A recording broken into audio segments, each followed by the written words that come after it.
am I? What's happening?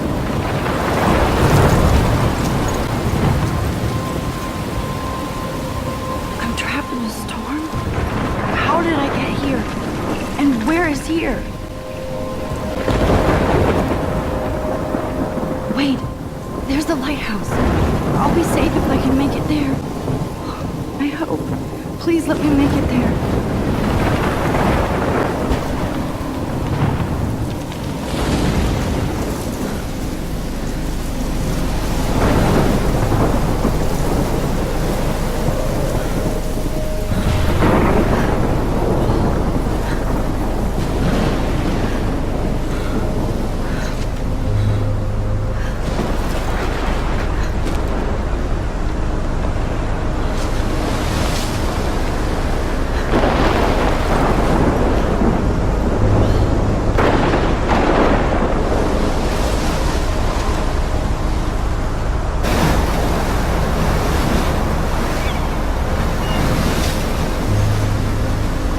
Holy shit.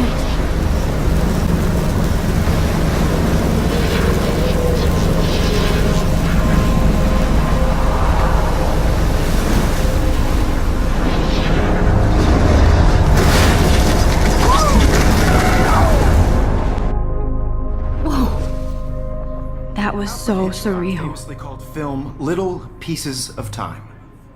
But he could be talking about photography, as he likely was. Okay, I'm in class. Everything's cool. I am okay. From light to shadow. From color to chiaroscuro. Now, can you give me an example of a photographer who perfectly captured the human condition in black and white? I didn't fall asleep, and that sure didn't feel like a dream. Bueller? Weird. Diane Arbus. There you go, Victoria. Why Arbus? Because of her images of hopeless faces, you feel like totally haunted by the eyes of those sad mothers and children. She saw humanity as tortured, right? And frankly, it's bullshit. Shh, shh, shh, shh. Keep that to yourself. Seriously, though, I could frame any one of you in a dark corner and capture you in a moment of desperation.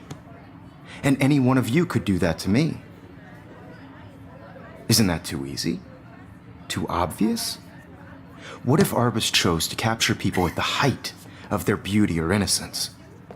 She had a brilliant eye, so she could have taken another approach. I have to admit, I'm not a big fan of her work.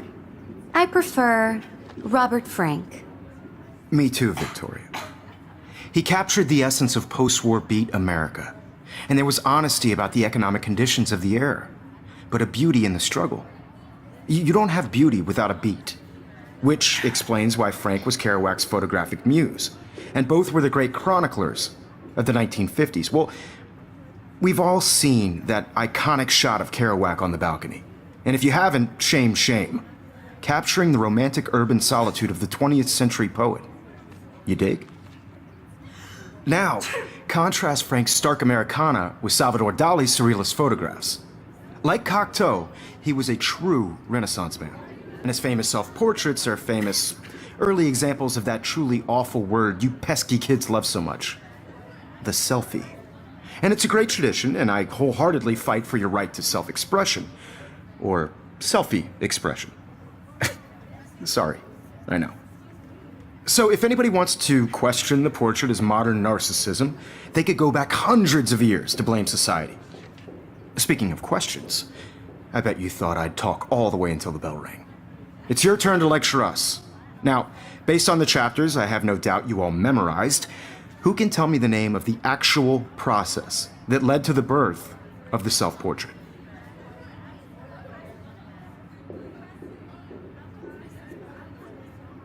Look at this crap.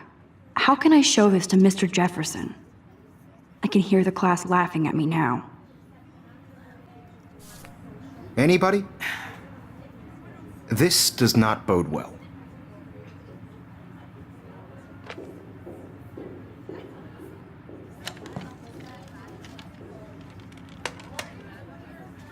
Shh. I believe Max has taken what you kids call a selfie. A dumb word for a wonderful photographic tradition. And Max has a gift.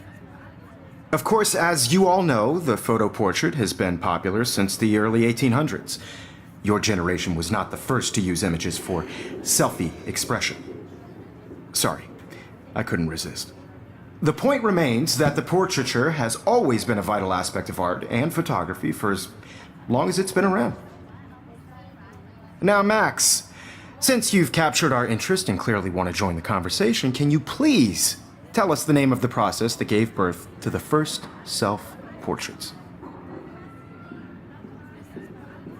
I did know, but I kind of forgot. You either know this or not, Max. Is there anybody here who knows their stuff? Louis Daguerre was a French painter who created daguerreotypes, a process that gave portraits a sharp reflective style like a mirror. Now you're totally stuck in the retro zone. Sad face. Very good, Victoria. The Daguerrean process brought out fine detail in people's faces, making them extremely popular from the 1800s onward. The first American daguerreotype self-portrait was done by Robert Cornelius. You can find out all about him in your textbook, or even online. And guys, don't forget the deadline to submit a photo in the Everyday Heroes contest. I'll fly out with the winner to San Francisco, where you'll be feted by the art world. It's great exposure, and it can kickstart a career in photography.